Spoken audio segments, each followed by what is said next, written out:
आप सभी विद्यार्थियों को नमस्कार और हमारे गुरु ज्ञान मंदिर यूट्यूब चैनल में स्वागत और आमंत्रण है। आज मैं आप लोगों के लिए संस्कृत का एक ऐसा महत्वपूर्ण क्लास लेकर आया हूँ जिसे संस्कृत पढ़ने लिखने समझने में बहुत ही महत्वपूर्ण होता है, बहुत ही योगदान होता है। सर्वनाम शब्द रूप का यह एक रूप है यानी यटत यानी यशः, जो संस्कृत में यह के लिए प्रयोग होता है। ये दोनों ये सब के लिए प्रयोग होता है। ये रूप याद करने में संस्कृत पढ़ने वाले विद्यार्थियों को बहुत समस्या होती है यानी कठिनाई होती है। मैं देखिए आपको ऐसा एक तरीका बताऊंगा जिसे आप इस रूप को यानी यटत यानी यशः रूप को पुल्लिंग, स्त्रीलिंग और नपुंसक तीनों रूप में एक ही बार में याद कर सकते हैं। यदि थोड़ा सा आप ध्यान देंगे इस तरीके पर, इस नियम पर, तो तीनों रूप यानी पुल्लिंग, स्त्रीलिंग और नपुंसक तीनों रूप एक बार में ही आपका तैयार हो जाएगा, जिससे आपको अधिक समय नहीं देना पड़ेगा और आप अच्छे से याद करिए इस नियम से, तो कभी ये रूप आपको भूलेगा नहीं। चलिए हम आपको बताते हैं यटत यानी यशः सर्वनाम शब्द रूप का धातु कैसे बनाते हैं, कैसे याद करते हैं। देखिए सर्वनाम शब्द रूप यानी यतः, इसे यशः के रूप में चलता है। ये है यानी एक वचन रहेगा तो ये दोनों दो द्विवचन रहेगा तो ये दोनों के लिए, और ये सब बहुवचन में ये सब के लिए प्रयोग होता है। अब इसे क्योंकि इसके तीन रूप अलग अलग होते हैं यानी पुल्लिंग अलग होता है, स्त्री अलग होता है, नपुंसक अलग होता है, लेकिन मैं आपको एक ऐसा तरीका लेकर आया हूँ जो आपको ये तीनों लिंगों में एक बार में ही आप याद कर सकते हैं। बस आपको आप सभी यानी हम सभी को या आप सभी को याद होता है कि विभक्ति में सभी यानी सर्वनाम में 7 विभक्ति होती है और एक वचन, द्विवचन, बहुवचन। ये तो हम सभी को याद होता है, इसे याद करने में कोई कठिनाई होती नहीं। बस हमें थोड़ा याद रखना है, यहाँ विभक्ति ऐसे 7 होंगे, एक वचन द्विवचन होता है। हमें क्रम से पहले एक वचन को तीनों लिंगों में याद कर लेना है, फिर द्विवचन में तीनों लिंगों को याद कर लेना है, फिर बहुवचन में तीनों लिंगों को याद कर लेना है। इस प्रकार अब आसानी से अगर इसमें भिन्नता यानी असमानता देखकर समझ लेंगे, याद कर लेंगे, तो शायद कभी भी आपको भूलेगा नहीं और याद करने में आप लोगों के रूप कठिनाई नहीं होगा। देखिए जैसे विभक्ति है, प्रथमा विभक्ति, द्वितीय विभक्ति, तृतीय विभक्ति, चतुर्थी विभक्ति, पंचमी विभक्ति, षष्ठी विभक्ति, सप्तमी विभक्ति। यानी अब इसमें एक वचन में है यानी पुल्लिंग यानी स्त्रीलिंग, नपुंसक, 3 लिंग होते हैं, तो तीनों रूप एक वचन में एक बार में आप याद करेंगे। देखिए यशः, यशा, यतः क्या होता है यानी पुल्लिंग होता है यशः, स्त्री हो जाता है यशा और नपुंसक होता है यतः। तो इस प्रकार प्रथम विभक्ति यशः, यशा, यतः याद करेंगे। फिर द्वितीय विभक्ति एतम, एताम, एतत् याद करेंगे। एतम, एता, एतम, एतत् याद करेंगे यानी द्वितीय विभक्ति। तृतीय विभक्ति में एतेन, एतिया, एनत याद करेंगे यानी तृतीय विभक्ति क्या है, एतेन, एतिया, एनत याद करेंगे यानी पुल्लिंग है एतेन, स्त्रीलिंग है एतिया और नपुंसकलिंग है एतम। इसी प्रकार चतुर्थ विभक्ति में याद करेंगे ऐतसमयी, ऐतस्ययी, ऐतस्मयी। इसमें देखिए यानी पुल्लिंग और नपुंसक लिंग एक ही रूप चलता है, अब यहाँ से सभी एक ही रहेंगे इस चतुर्थ विभक्ति में यानी पुल्लिंग एतस्मयी, एतस्ययी, ऐतस्मयी होता है। उसी प्रकार पंचमी विभक्ति में एतस्मा, एतस्या, एतस्मात्। देखिए इसमें भी पुल्लिंग और नपुंसक एक ही है, तो आपको थोड़ा इसमें भिन्नता देखना है, इससे आपको आसानी से याद होगा। यानी पंचमी विभक्ति कैसे याद करेंगे, एतस्मात्, एतस्मात्, एतस्या, एतस्मात्। षष्ठी विभक्ति एतस्यस्, एतस्याः, एतस्यः। देखिए इसमें भी पुल्लिंग और नपुंसक एक ही रूप है, सिर्फ स्त्रीलिंग में थोड़ा बदल जाता है, एतस्या हो जाता है।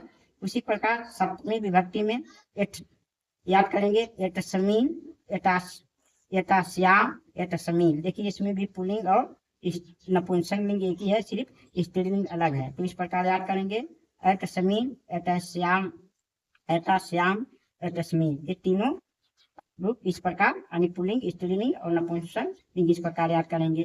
ऐसे आराम से आप याद करेंगे, याद रखेंगे कि एक क्वेश्चन में पुल्लिंग, स्त्रीलिंग, नपुंसक तीनों क्रम याद करके इसी प्रकार आप याद करेंगे। यसा, यसा, एतत्, एतम, एताम, एतत्, एतेन, एतत्, एतत्या, एनत्, एतस्मै, एतस्यै, एतस्मै, एतस्यामात्, एतस्याः, एतस्मात्, एतस्यः, एतस्याः, एतस्यः, एतस्मिन्, एतस्याम्, एतस्मिन्। इस प्रकार आप एतस अन्यस रूप का एक वचन पहले याद कर लेंगे। उसके बाद आप द्विवचन पर चलेंगे।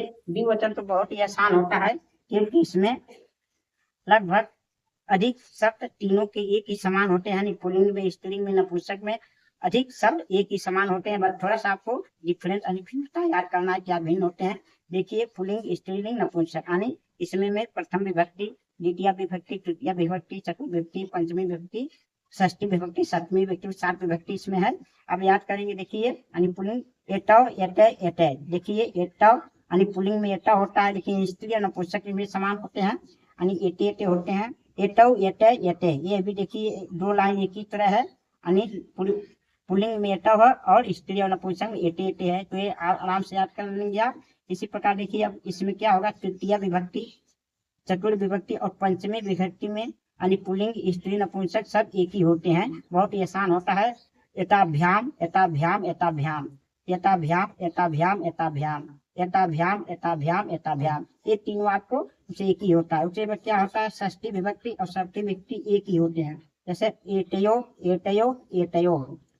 सप्तमी विभक्ति में भी वही होता है, एटयो, एटयो, एटो। जैसे द्विवचन का जो पुल्लिंग या स्त्री, नपुंसक तीनों बहुत आसान होता है, याद करेंगे। अगर एक बार में ही आप याद करें, बस इतना याद रखना है कि कौन सा एक जैसा होता है, कौन सा भिन्न होता है। इसमें थोड़ा सा भिन्न है और अधिक समानता है। देखिए, इसी प्रकार एटव, एटे, एटे, एटव, एटे, एटे, एताभ्याम, एताभ्याम, एताभ्याम, एताभ्याम, एताभ्याम, एताभ्याम, एताभ्याम, एताभ्याम, एताभ्याम, एटयो, एटयो, एटयो, एटयो, एटयो, एटयो। इस प्रकार याद करेंगे। अब इसी प्रकार बहुवचन को, तीनों लिंगों को एक बार में ही याद करेंगे आप लोग।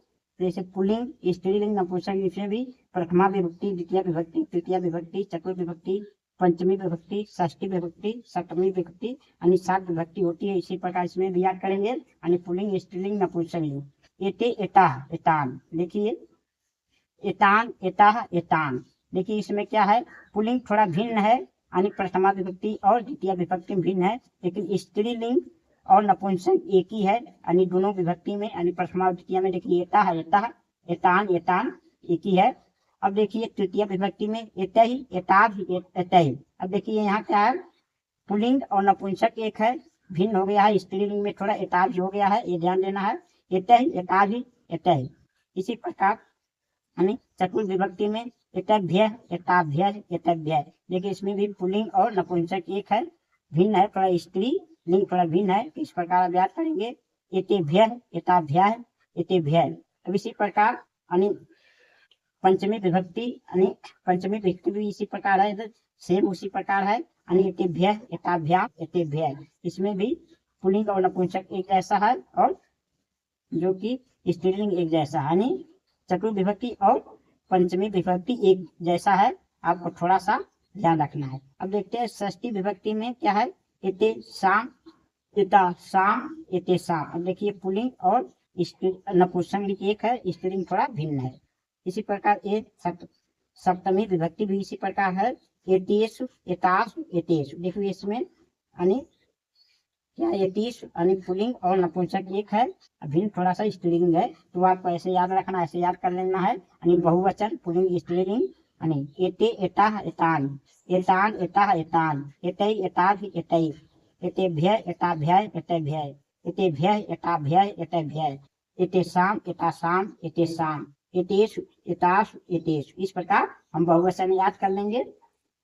इसी प्रकार आप एक दो बार पढ़ लेंगे, आपको आसानी से याद हो जाएगा और बहुत ही अच्छे से। ऐसे देखिए, एक बार और हम इसे दोहरा देते हैं। यानी ये क्वेश्चन ऐसा है, ऐसा, एतत्, एतम, एताम, एतत्, एतेन, एतिया, एनत्, एनत्, एतस्मै, एतस्यै, एतस्मै, एतस्मात्, एतस्याः, एतस्मात्, एतस्यः, एतस्याः, एतस्यः, एतस्मिन्, एतस्याम्, एतस्मिन्। इसी पर बहुवचन एतौ यते यते, एतौ यते यते, यताभ्याम यताभ्याम यताभ्याम, यताभ्याम यताभ्याम यताभ्याम, यताभ्याम यताभ्याम यताभ्याम, एतयोः एतयोः एतयोः, एतयोः एतयोः एतयोः। इस प्रकार याद करेंगे। इसी प्रकार बहुवचन एते एताः एतान्, एतान् एताः एतान्, एतै एताभ् एतै, एतेभ्यः एताभ्याम एतेभ्यः, एतेभ्यः एताभ्याम एतेभ्यः, एतेषां एतासां एतेषां, एतेषु एतासु एतेषु। इस प्रकार हम याद करेंगे। यानी सर्वनाम शब्द रूप यानी एतत् यानी ऐसा रूप को इस प्रकार आप आसानी से याद कर लेंगे। मुझे विश्वास है ये एतत् रूप यानी सर्वनाम रूप को याद करने का नियम आप लोग को पसंद आया होगा। मुझे विश्वास है यदि आप लोग को ये नियम पसंद आए तो हमारे वीडियो को अधिक से अधिक लाइक, शेयर और कमेंट करके बताइए, और हमारे गुरु ज्ञान मंदिर यूट्यूब चैनल को अधिक से अधिक संख्या में सब्सक्राइब करके हमारे चैनल से जुड़िए और अपना प्रेम भरा सहयोग दीजिए। मुझे विश्वास है आपको ये तरीका यानी सर्वनाम रूप को याद करने बहुत महत्वपूर्ण होगा। इसके पहले हमने यानी असमर्थ, युष्मत्, युष्मत् और तत् सर्वनाम पे वीडियो बना चुका हूँ, उसे कृपया करके देखिए। संस्कृत में पांच छह सर्वनाम मुख्य होते हैं जो संस्कृत में पढ़ने लिखने और समझने में बहुत ही योगदान देते हैं। कृपया आप संस्कृत को समझने के लिए पहले सर्वनाम शब्द रूप को याद करना होगा और किसे यानी पुल्लिंग, स्त्रीलिंग, नपुंसक में क्या भिन्नता होती है समझ के याद करना पड़ेगा। और यदि आप इस प्रकार से समझ के याद कर लिए तो आपको कभी भूलेगा नहीं। आप लोगों को अगले वीडियो के लिए तब तक के लिए धन्यवाद।